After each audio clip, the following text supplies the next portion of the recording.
the computer can't do it. It's just regressing to the mean, Well, no, regressing to the mean, and it just can't get to where it should be. Hello, world, and welcome back to Gridiron Gamble, the only podcast that puts its money where its mouth is. I'm your host, Rich Ryan, and I'm joined by the entire collective, the Disciple, Brett Collson, Donnie, DP Peters, and the resident moose himself, Mo Nuwwarah. 3-1-1 last week, thanks to the Bolts for giving us that cover during Sunday Night Football. As Mo said perfectly on the recap pod, it's going to be a Chiefs win by 3 points. We've seen this before, and there it was. Once again, happy Thanksgiving to all of you out there. We're putting this out a little bit early because we've got festivities and family and things going on. I've got family from Canada coming in, so we're going to give you our leans for the week because, of course, Circa does not have their lines out yet. They'll come out, I believe Wednesday they have to come out, right? Because of the 3 Thursday games. Shouts to everybody out there celebrating. Hopefully this can get you through a drive or maybe a flight, or maybe you're just hiding from your relatives and you can give an hour of your time to the collective. Shouts to those of you watching us on YouTube. Ring the bell and subscribe to the Lines US YouTube page. Listeners, be sure to subscribe to your podcatcher of choice, rate, review. All that helps. And of course, salute to the patrons. You can listen live by becoming a Patreon, patreon.com/gridirongamble. Jump in the Discord. It's been great with the World Cup. The Round Ball Sports channel has been ablaze with all the activity in Qatar thus far, and I'm sure it will be really fun all throughout the Thanksgiving slate and the whole competition. Brett, did you survive the thunder snow? You obviously have. You're here. You are present. More importantly, did you go and help any of these sorry-ass Buffalo Bills who apparently don't have a shovel, don't have enough money for a snowblower, don't have enough money for a snowblowing service? Brett, did you help these guys get out? You gotta understand that they do have services, but plows were getting stuck on the way to these houses, so there was no way to get these Bills players out of their houses in several cases. So it was a disaster. It's honestly a miracle that every single Bills player got out and on the plane on time. I thought the Bills were just not going to be prepared or in the right mindset for that game on Sunday, but they got it done. I credit to them. I was a little worried about it, but as far as no, I did not help any Bills players out. I was focused on my own driveway. We got 5 feet of snow. 5? East Aurora. You turn on the Weather Channel all day Friday, and it was just East Aurora, which we were right in the center of it. So it was, it took heart, but we got the heart rankings. We got through a couple hours after the storm ended. We were all shoveled out and snow plowed out of our driveway. So it was exhausting, but we got through it. Glad to hear. Hopefully Lake Erie can be cooperative and not dump another 5 feet of snow for the rest of the season. Speaking of World Cup, I've really enjoyed Mo sweating a lot of these games and coming in with his opinion. I'm sure yelling flag multiple times at his television when referees are making missed calls. Are you enjoying the football so far? And you had Jan there to guide you during these early stages of the World Cup. I'm enjoying it because I didn't tail anything you said. I listened to Donnie and Jan, all right? Thankfully. Something I ran? We still got a shot. I said buyer beware. Donnie had Saudi? Argentina to take it down. Iran to advance. Rich had everything wrong so far. Well, Poland was a good take. We should have gotten 3 points there, but that idiot Lewandowski should have gotten 3 points. When I was watching, Mexico was outplaying them. No, this was fake. This was rule of inefficient possessions. Mexico is always streaking forward, but they just have nobody that can finish. That's going to be Mexico the entire tournament. Just guys on the counter screaming down the field, and nobody at the end that can put a final touch. Something Chucky washed. Get off my television, Lozano. All right, let's get into the proper football. And Brett led the way last week 3-1-1. Mo and DP were both 3-2. I was 2-3. And Brett, we'll start with you. Again, these are leans. We've got no lines from the contest, so this is just kind of how we're feeling right now. Of course, we will, when the lines come out, make our selections. The collective will have a pick at that time, and we'll let you know via Twitter at Gridiron Gamble where we ultimately land. And we start with my beloved, who play host to the Chicago Bears, who may be without their quarterback, Justin Fields. This is off the board in many markets. A retail book like DraftKings is still hanging a line, but it is circled and limits are limited. They're showing 4.5, which is kind of a hedge from the 4-point opener that was in favor of Gang Green. But Brett, when I spoke with you privately, you said you don't care who the quarterback is. This is Gang Green all the way. I will say, for the contest, I kind of hope it's Fields. Yes, because this stole my take. We want hobbled Fields, because if it's Simeon, yes, then this is going to get close to a touchdown, and there's going to be less value in it. It's just all the value stripped out. Yeah, if we don't get Fields. Look, there's a lot of stuff going on with the Jets right now. Like, players are being... They're going on social media and basically ripping Zach Wilson without actually doing it. Well, he's lucky he didn't get punched in the face. Like a couple of people, exactly. A couple of people liking tweets is a lot better than someone just walking up to that smug and just punching him right in the chin. So I don't know what is going on in that locker room right now. But what I do know is that any quarterback who gets a paycheck from an NFL team should be able to find success against this pitiful Bears defense. Like, you can make the case right now that this is the worst defense in the entire league. They don't get pressure on the quarterback. They can't cover. They can't plug lanes and stop the run. They're terrible in high leverage. It has to be the get right spot for Zach. He has to do it here. And on the other side of the ball, this Jets defense is so elite. Like, phenomenal. Facing a Bears team that has only moved the ball the past 3 weeks because Justin Fields is running around and doing it all with his legs. But that came against the Dolphins, the Lions, and the Falcons, all bottom 10 defensive units according to DVOA. And now he faces the Jets with an injured shoulder. If he plays, this is definitely one to keep an eye on. If it is Simeon, Mo, is Simeon above the threshold? Why are you asking him? Simeon is a Jets legend. And I think he's probably above the threshold. He is at the threshold at best. If he's at threshold, then yeah, I don't think I like the Jets anymore. Interesting. So what you say about the Bears defense is very poignant, because this is a team that's 31st in pass defense EPA, 30th in pass defense DVOA, and that includes a large part of the sample where they had their best pass rusher and their best cover linebacker. So this is a Bears team without those two players now. The big thing is, what is this Jets team going to look like on Sunday? And knowing Saleh, this is such a good spot for him to get the troops rallied. The defense is going to be there for sure, because that's just what they do. They show out, and it's going to be about the offense. I think Zach gets one last opportunity to start.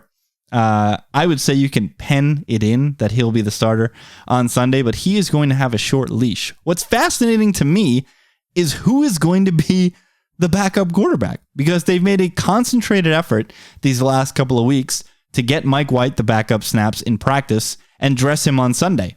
Do you make Flacco active because he was the starter at the beginning of the season? If you were so intent on making sure that Mike White was developing and your backup, why didn't he start those first couple of games? So I'll be very interested to see where they go from there. Mo, the offense was fun with Flacco. He seemed like he had real chemistry with those wideouts, especially Garrett Wilson, man. But that was all ultra negative script. Flacco was really bad in those games, guys. Like, he was horrendous in the Cleveland game, and then they had a miracle. Well, guy fell down, and they got an onside kick. So a lot of that is colored by good fortune. Mo, you were doing a lot of nodding there while Brett was on his Jets soliloquy. What do you got here? Yeah, we're just never going to see another game that bad from this offense. until they play the Patriots again next year if Zach Wilson is somehow still the starter. So impossible. Not possible.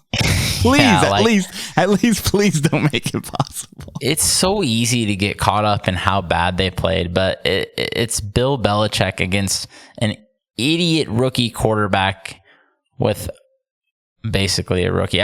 Multiple weeks to prepare. Like, it's not going to be that bad again. It wasn't that bad in any other week before this. Like, yeah, he was terrible, but it's not on that level. And maybe they can just run straight here.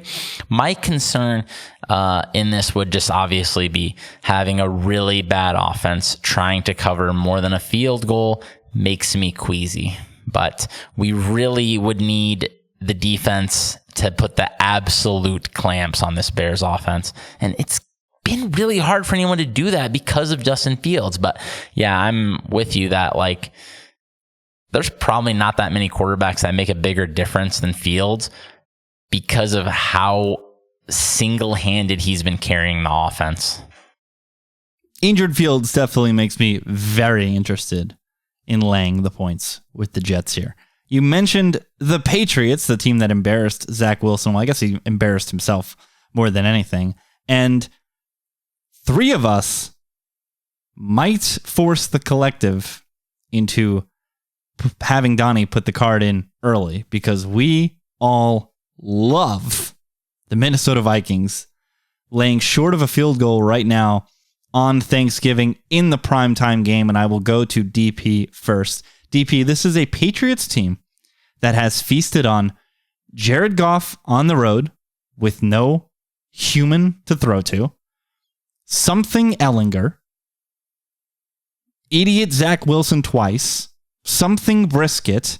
It's time to snap back to reality. And even though the Vikes are not a team that we love, and we knew they were fraudulent despite their record, they are primed to smack this Patriots team.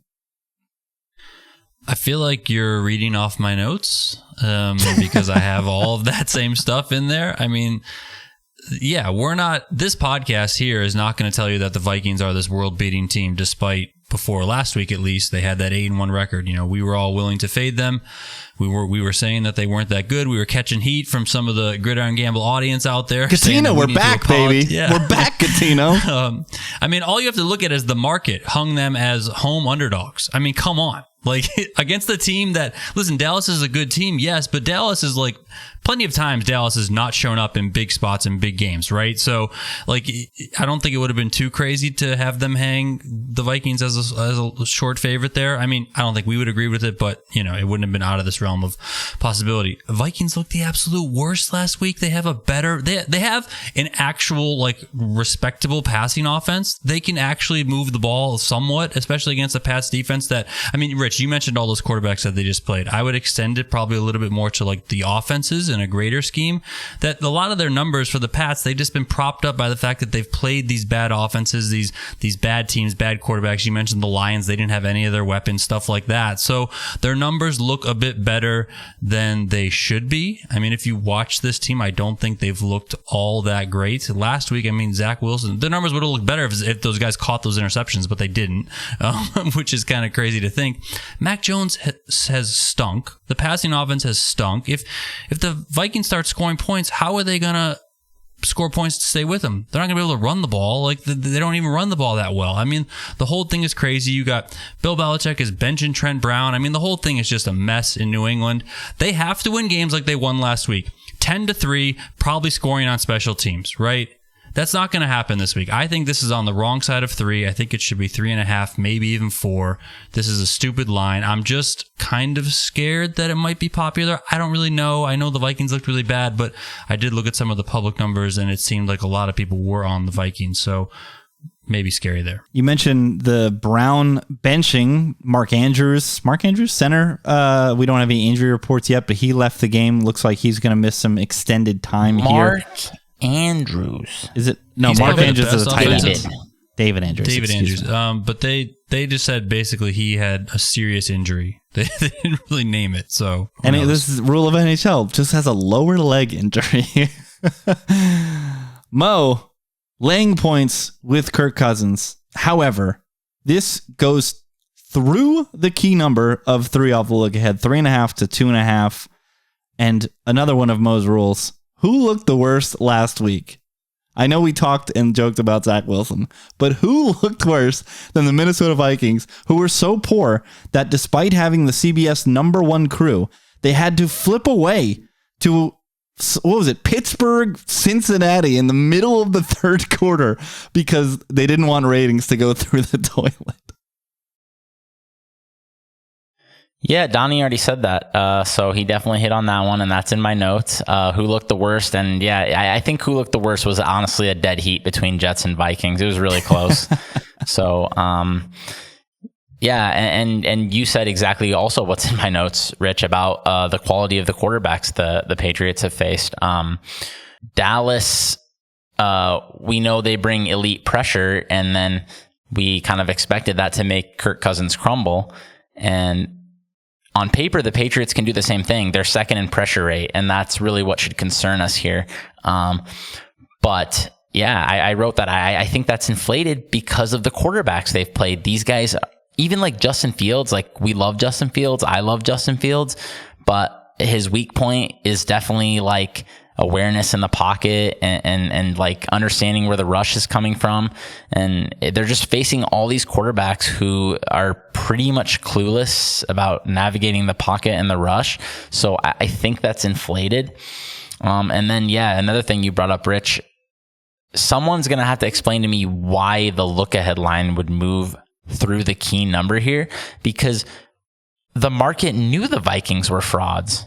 So why are we moving the number multiple points here when that result wasn't that crazy? I mean, like, yeah, the magnitude of it was crazy, but Dallas dominating the Vikings was well within the realm of reason when the Vikings are home underdogs. So I guess my only real concern here is what the Vikings pass protection is going to look like without Darisaw. It doesn't look like he's going to play, coming off a short week and a concussion protocol. But yeah, how bad Mac Jones has been. I mean, and Bill Belichick, like, you know, he dominates these clowns, but say what you want about Kirk Cousins, but he's a solid veteran who has seen every defense the NFL can throw at him. He's not going to come out here and just completely piss down his leg like Zach Wilson. Let's keep it in the NFC North, and they might not be in the running for who looked the worst last week because it was a Thursday night game, and it's pretty much wiped by everybody's memory as soon as Scott Hansen says 7 hours of commercial-free football on Sunday. But the Green Bay Packers did get their ass thoroughly kicked on Thursday Night Football by the Tennessee Titans, and both Mo and Donnie are very interested in the Packers plus the points traveling to Philadelphia for Sunday Night Football. Mo, we'll start with you this time, and part of this is going to be where Circa puts the line, because I see 7s out there, I see 6.5s, and where 6.5 is available, people are piling the Eagles to the tune of like 65-70% of the tickets. So I wonder if Circa is going to make this a much more difficult decision for those in the contest that love Philadelphia and make it 7, or give them a bit of value at 6.5, which honestly, if we're looking for leverage, might give us some with people clicking it short of the full touchdown. Yeah, I think it might be better for us if we see a 6.5 contest-wise. Obviously, betting-wise, I'm much more interested in getting 7, and I don't think they should be getting 7. We've seen an Eagles team that I think multiple of us have been suspicious of all year kind of come back down to earth the last couple weeks. Another team that, like the Patriots, has feasted on just an extremely soft schedule. And now they've been playing some tougher defenses. And while I don't think Green Bay is quite as strong as the Colts and the Commanders on that side, they do still have a very good secondary. And I don't think Jalen Hurts without Goddard is going to be able to consistently beat them. And they also have the muscle up front to deal with the Eagles' defensive line and just maybe exploit this run defense. Eagles have been getting smacked on the ground the last few weeks. Not too many running backs I'd rather hand it to in front of rushing lanes than Aaron Jones. He is going to find them, and he is going to do well once he finds them. And the Packers are opening up rushing lanes, second in adjusted line yards. They've been keeping Rodgers clean. I think Rodgers being a nit has resulted in a lot of the sacks we've taken, and Football Outsiders seems to think so. They have them 5th in adjusted sack rate. I'm not really sure how that's calculated, to be honest, but I'm assuming that gives some credit to the line if they create a good pocket and the quarterback just doesn't want to get rid of the ball. So I think if both teams are having some success running the ball too, this could be a shorter game, and that makes it tougher to cover a number like this. So yeah, I'm going to take the Packers definitely at the key number, and with maybe a loom in their favor in prime time here. I like it. It's been coming through for the last couple of weeks for me, so not going to stop going back to the well until I get burned, I guess.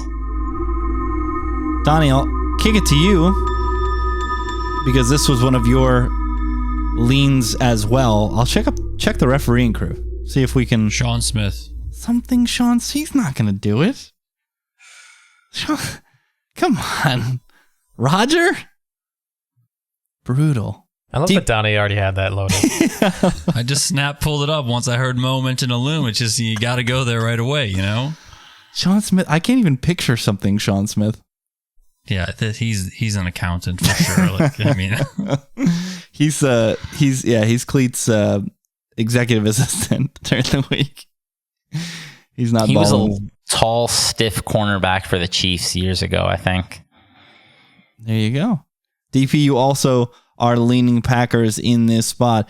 The emergence of Christian Watson. The Packers were starting to look decent, and then the Titans just shut the door on them. That was very abrupt on Thursday. Yeah, they did shut the door on them. I mean, I guess it's a little worrisome. It's kind of worrisome for me on both sides. And if I'm going to speak to my lack of confidence in this first, or what worries me about this, is that, you know, we always talk about teams that look the worst. I mean, the Eagles haven't looked that great. So are they kind of due for a bounce back here now? Could that happen here? I mean, it could happen against the Packers. And then on the whole of the season with the Packers, I mean, they haven't looked too great, although they have been coming around a little bit more recently. I guess most specifically with Rodgers and that receiving corps. I feel like 7 points is just too much to lay in a game where aren't both of these teams just going to run the ball? I mean, isn't that how you attack the opposing defense here? The Eagles' run defense can certainly get got. You know, Mo mentioned a lot of that, especially with Aaron Jones there running the ball, who's as good as anyone in the league at doing so.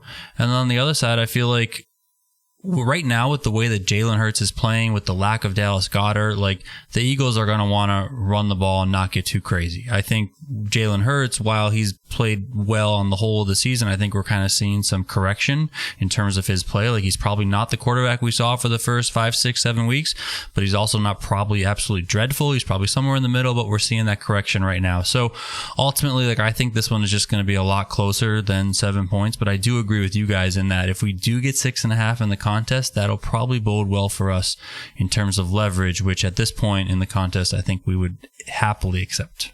I'll jump in here with one of my main leans. My number one was actually the Jets in lockstep there with Brett, and then I'm very interested in the Vikings. So I'll go down to a game that reminds me kind of Vikings-Cowboys last week, and that's the Bengals -1 on the road against the Tennessee Titans. This is a spot where everybody's going to see a plus sign next to Tennessee, who just keep roll showing everybody in the world, and they're going to say, how can the Titans be getting points in the spot? Meanwhile, the Bengals, even without Jamar Chase, are absolutely shredding people with T. Higgins streaming down the field. Tyler Boyd is great. I mean, Samaje Perine is certainly not as good as Joe Mixon, but I mean, he just rips off 3 touchdowns, so running backs don't matter, and he's good out of the backfield. Did you see him trucking people? I mean, dude, Perine is kind of a truck. That guy cannot be tackled by the first guy. And this Brett, I think this might just be a rule of stubborn. I just can't quit hating the Titans. I said it last week in the chat. We were all consensus on the Titans last week. That was one of 2 consensus picks. Both came home. And part of it was like, at some point I have to quit clicking against the Titans. But now I'm back at it, Brett. I can't help myself. This team doesn't make sense. It makes less sense than it did last year. I don't get it. Vrabel's a good coach. I'll give it to him. But they can't Jesse Pinkman. They can't keep getting away with it. My question, do people pick the Titans in the contest? Okay, so I just checked the thing, the ticket. Dude, Rich might be right. 68% of the people firing Titans so far. That's wild to me. I'm surprised, too. I would not have guessed that the Titans were going to be a short home underdog was popular public side. That's not usually a thing here. The Titans aren't making people money, though. So they're probably just riding. People who have been riding the Titans all year are just going to keep doing it if they're getting points at home against anyone, probably. It doesn't make sense to me either. In the contest, just real quick to affirm you, in the contest, the Titans are 8-2 against the spread. Right. But like, I guess we need to look and see if people actually take the Titans. And it's going to be different now. I mean, they've covered how many in a row? So I think people will be more apt to pick them. But man, I don't understand it either. I don't get how they've been doing this for years. And I try not to be stubborn, and then I look at this roster, and it just does not make any sense to me. So I think I'm with you on this one. I can't get there with Tennessee anymore. I mean, when it doesn't compute, the answer usually is coaching, right? When there's like, other than variance, which is something that most people can't wrap their heads around, right? Like, an oblong object bounces weird sometimes. And we're working with small samples, so teams can run really hot in small samples and it not make any sense. But a lot of times when variance isn't the case, it's usually coaching, right? It's the things that we can't comprehend, things that we also can't quantify is usually coaching. But how is this defense doing this without so many key players? I don't know. That I don't know. And the metrics are 1,000% backing that up. Number 1 in rush defense, EPA, number 1 in DVOA, and then overall 9th in DVOA, 12th in EPA against the pass, 13th against the pass. I mean, they're playing well. They get pressure, and they get pressure with 4, and they don't have they haven't had like 2 of their best pass rushers all Jeffrey season. Like, Simmons what is like becoming? He's in that like Chris Jones tier of like single-handedly destroying your offense. Yeah, he's excellent. Yeah, like D linemen who can single-handedly wreck your day, but aren't as good as Aaron Donald because nobody is. So he's in that like second tier with Chris Jones now, where he's one of the best players in the league. And if you're not taking him out of the play with consistent double teams, you could be in for a very rough time. And I think that's my main concern in this one, is just because the Bengals have had so much trouble when Joe Burrow's been under pressure. But I do think this is quite a superior team. And man, I don't know. I did kind of think the look-ahead line was fair, so I guess I'm a little surprised to see how much you guys like the Bengals. But that being said, if we got some leverage here, I think I'd be all for it.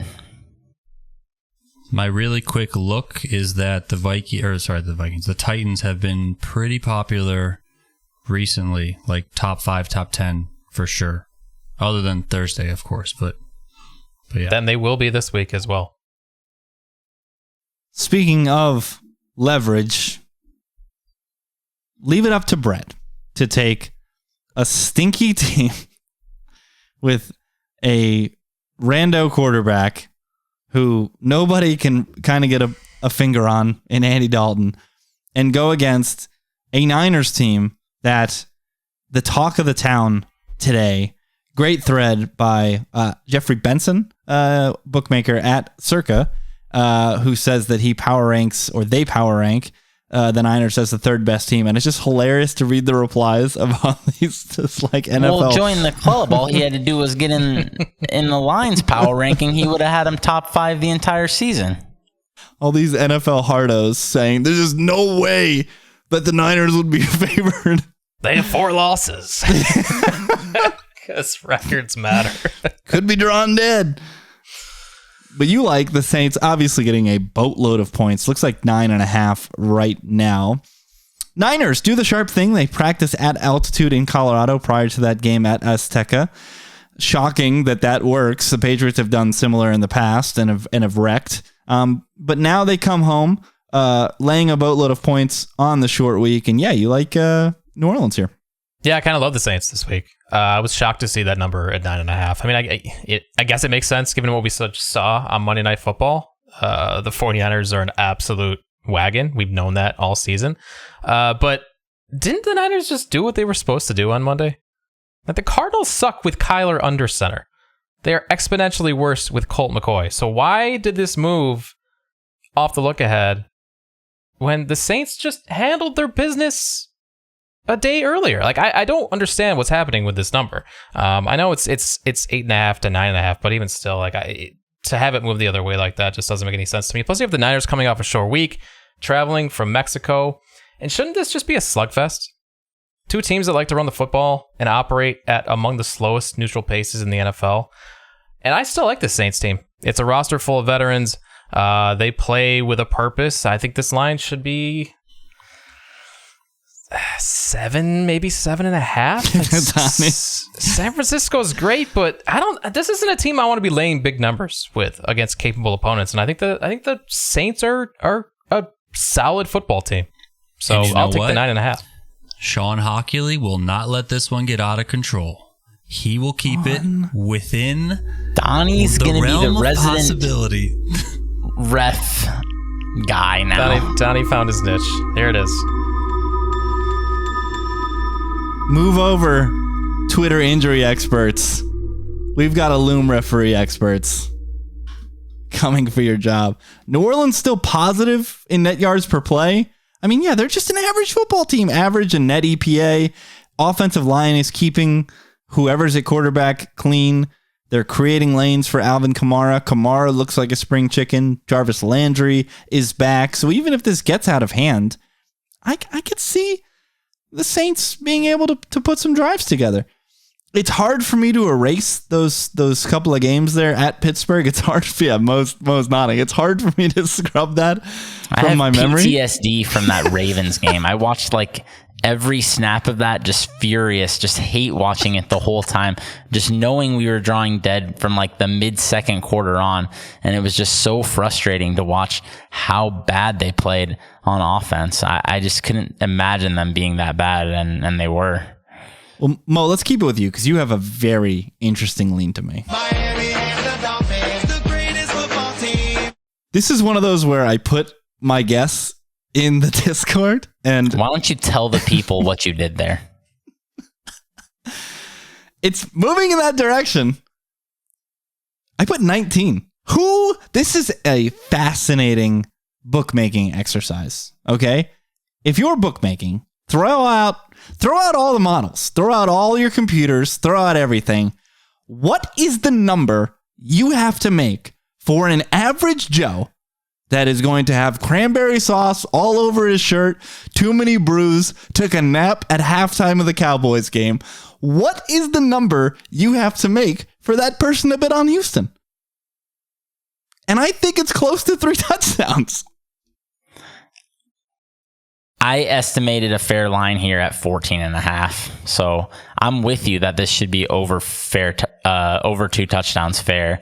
I was very surprised. I think this might have opened 10.5. Yeah, either 10.5 or 11. Podcast I listened to 10.5 or 11, depending on what book you were looking at. This insane craziness. And this is the worst team by country miles against a team that's shown even when it's up. This is Bills the last couple years. When the Dolphins were up on the Browns, they were still throwing to Tyreek. Like, they're not going to stop. Okay. And their defense sucks because so all they know to do, they don't know how to salt a game away because they know their defense blows. So they just are going to get 20-yard plays every single time. But even when you have a terrible, you're accidentally going to get stops on Houston.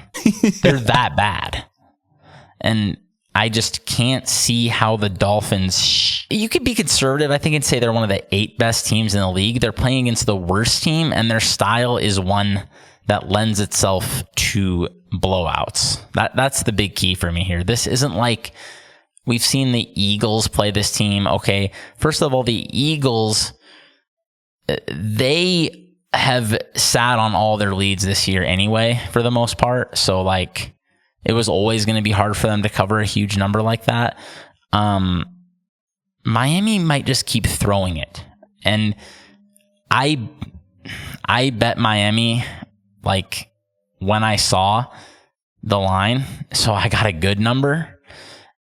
And yeah, I just think they can beat the Texans by 30 if they want. There's plenty of those in range of outcomes here. So this could look like... I think we saw a similar game last year with the Rams against this team. I mean, they went up, 27 or whatever it was, and they were up 27, something like that. Not like that late into the game, and Houston was trying to come back in backdoor. I don't remember if they did, but I think you're hoping for a backdoor when you have a number this low. My problem with this game is obviously I don't think anybody's going to take the other side. I don't think anybody's going to take either side of this game in the contest, so we're not going to get any leverage. I do think this could be a point nobody else scores there, though I don't see anybody playing this one. Not a single soul is going to take the Texans short of 2 touchdowns. I'll tell you that much. And Brett, I got to kick it to you. You're someone who supported the Niners over these years, that Shanahan offense. And the Dolphins are starting to look like that in the run game a little bit too. Now that Jeff Wilson's in there, has a full understanding of the zone scheme that McDaniel likes to run. Even by mistake, the Dolphins could be extending the lead in this game against Houston. Yeah, it's very true because the Texans might be the worst tackling team in NFL history as well. Like, they just can't rep anybody up. So yeah, it could be a spot where the Dolphins are just running the football to drain the clock in the fourth quarter. And yeah, by mistake, Jeff Wilson just rips off a 60-yard touchdown run. So I feel there are multiple ways the Dolphins could get to just a blowout victory here. This is a scary team to fade a blowout win against, because they can score points quickly. And we haven't even mentioned David Mills. He's always good for one. David Mills, predictive pick 6. They're both predictive. The predictive Dolphins pick 6 as well. Oh man, this line should be 19. It has to be 19. Must be 19. All right, I think we'll finish off with Donnie, because he has this is great, Donnie. I love this. I saw this and I knew I should have done it. I knew it. Sam Darnold plus the 2.5 at home against the Broncos.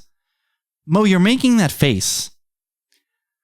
The Broncos are expected to establish a lead and extend a lead on the road against the Panthers defense. The line's 2.5. You gotta win the game. All they have to do is kick a game-winning field. They could never have the lead and cover this number. Meanwhile, the Panthers finally turned to the best quarterback on the roster. Right where we started, full circle, Sam Darnold is back, DP. Yeah, give me all the narrative, Phil. I mean, come on. Sam Darnold is back. Players have been clamoring for him to come back, get his shot again, all that sort of stuff. They're going to be up for this guy. The Broncos are atrocious. You have to be able to score more than 14 points in the NFL at some point. And the Broncos have yet to show me that they can do it. So I don't care. This can be 2.5. It can be 1.5. I don't care what the freaking line is, because the Broncos can't score. I don't care. I need links to players clamoring for Sam Darnold. I need this now. There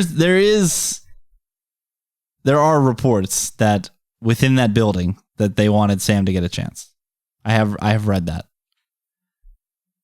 That said, it is still Sam Darnold. But it's this Broncos offense laying points on the road against a good defense. The Brett, Broncos defense, there's so many shutout wins in this range of outcomes. There has to be. 17-0 could be coming. Yeah, what's the stat? What's the stat? If they scored 18, if they scored 18 points a game, they'd be 9-1. Yeah, but at what point? Professional pride. At what point do the Denver Broncos defense quit? This is rule of you can't set the total low enough. Yeah, I can't wait to. This number was off the board because of the Darnold situation. It was 2.5 on the look ahead, 2.5, I think, on a soft open. And I'm assuming a total in the 30s. How would you pull it off the board? It was 35, the lowest total of the year. What's the difference between Sam Darnold and Baker Mayfield? Isn't that rule of outliers kind of, Mo? It's getting into that territory of rule of outliers where you just have to blindly fire the over. Or the under, excuse me. Yeah, alternate under 27.5. Yeah, yeah. This is unfounded, but whenever totals get wonky, you just fire ultimate outliers. What was it? What did we tout for the Super Bowl? Was it Chiefs, Niners? When we're telling people to bet 80 and stuff. We're telling people to bet the highest over they could get.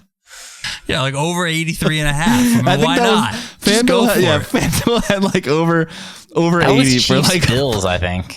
For plus 6,000. Was it Chiefs Bills? There was a game where we were telling people to bet over 80 plus 6,000.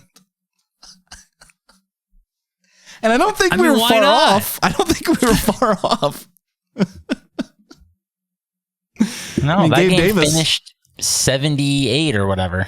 Yeah, like Gabe Davis scored 4 touchdowns. I mean, there were 3 touchdowns scored in I had multiple alternate overs in that one. I think I hit like 3 out of the 5 or something like that. You made your own points bet. Yeah, I was just going for it. Oh man. Any games? I mean, the book is never going to hang like an over/under of 27 in this spot, and that's probably what it should be. That's rule of out. The computer.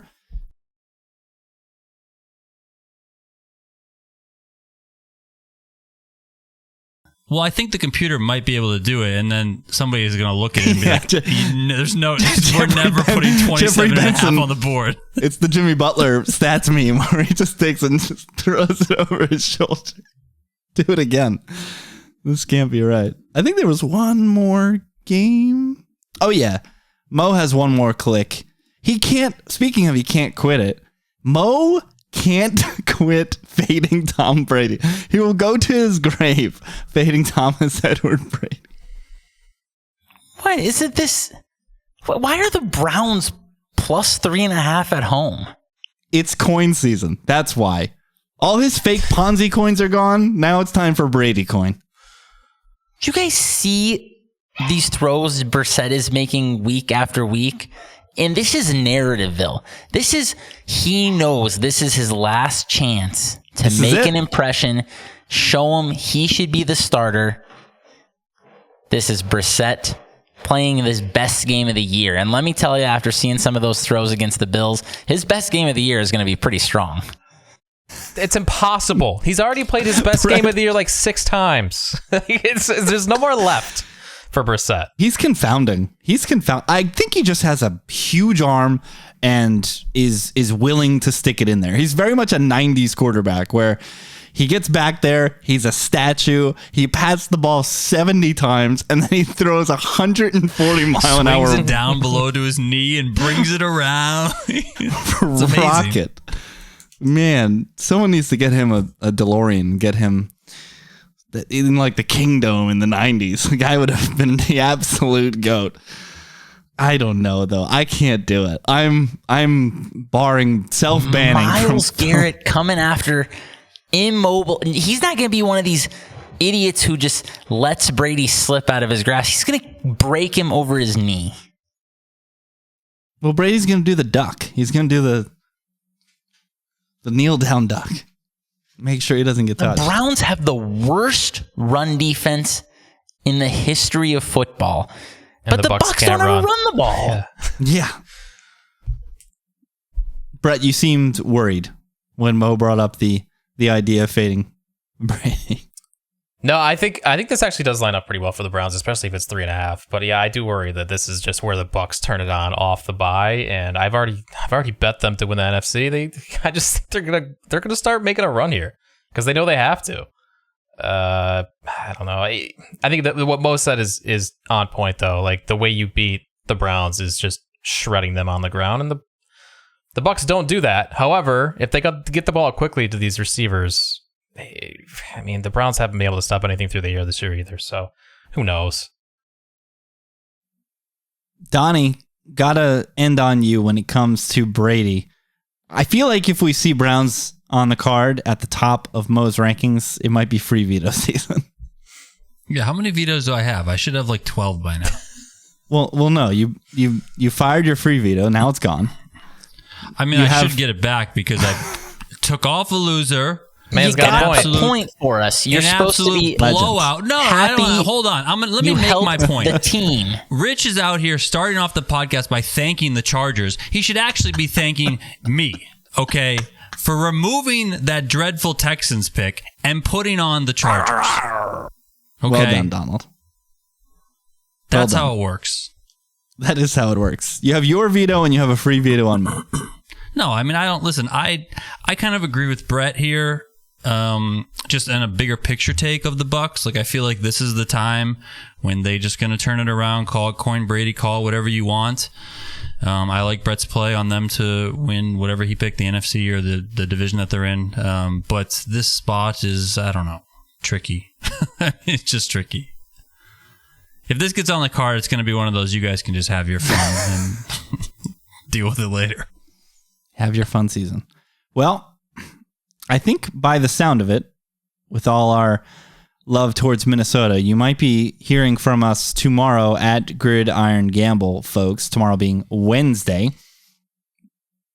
A heavy sigh from Brett. Concerned. I just hate putting Thursday games in the car, but this is Thanksgiving week is just it's tricky because sometimes you just have to fire, right? Yeah. Oh, we can make a judgment call. What are the chances with a quarter of the games or whatever on that day? It's going to be hard for one of those not to be in our top plays, I guess, you know? Yeah, I don't really like the other ones. I just really like that one. And it just like gets you stuck. But it's like passing on a play you think is really good when you're going to be left with having to pick literally 40% of the rest of the games. I know. My concern is that, Rich and I like the Jets if Fields doesn't play, but we're not going to know by Thursday morning whether he's going to be playing or not. So, yeah, it's just tricky. So we'll have to wait and see. All right. Follow these guys on Twitter at Brett Collson, COLLSON, at Donnie_Peters, and at Mo Nuwwarah, NUWWARAH. I'm at Rich T. Ryan. We'll be back to recap the action on Sunday. Enjoy Thanksgiving. Enjoy the football. Until then, peace.